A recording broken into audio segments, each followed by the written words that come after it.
Let's get to the business news now with Nona Peltier, who's joining us via the Skype machine. Hi, Nona. The Burger King owners, that franchise in New Zealand, well, it's gone bust, but plans are underway to reopen when the lockdown lifts. What's going on here? It's a little complicated too. It's not a straightforward receivership. So basically what we have is a situation where three companies, like they're basically holding companies. So they're the parents of the operating company. The operating company is not in receivership, but its owners are. So the owners are in receivership, but the company that actually runs the Burger King chains in New Zealand is not in receivership, and it can trade when the lockdown lifts.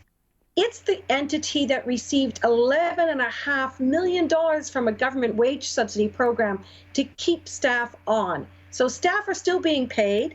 And at this stage, the receivers are looking to reopen the business. They've got about 80 outlets, about 2,500 or so staff. And so at this stage, that's the plan. And they have the cooperation of the creditors and financiers, as well as the master franchise owner, which is Burger King Asia Pacific. Now, the three companies that went into receivership owe more than $65 million. So what's going to happen once they get the company going and running again? They're going to look for a buyer.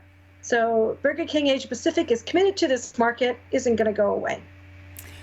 And also, this is interesting, an oil test drilled in Taranaki has returned a positive result. So what does that actually mean?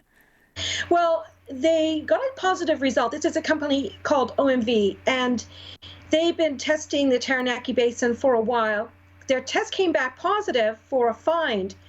Unfortunately, they had to shut down their operation because of the COVID-19 lockdown. And so they weren't able to complete the technical assessment. So at this stage, they won't offer an estimate of how much they think is there. However, they did say today that it is significant. They're all pretty excited about it, and they're working with their partners. So once the lockdown lifts, perhaps we'll learn more. And what else has been going on the markets today, Nona? Pretty good. We had a lift from the United States market, and picking up there, there's basically a much more positive vibe in the global markets, partly because China's manufacturing data and economic output is stronger than most were really expecting.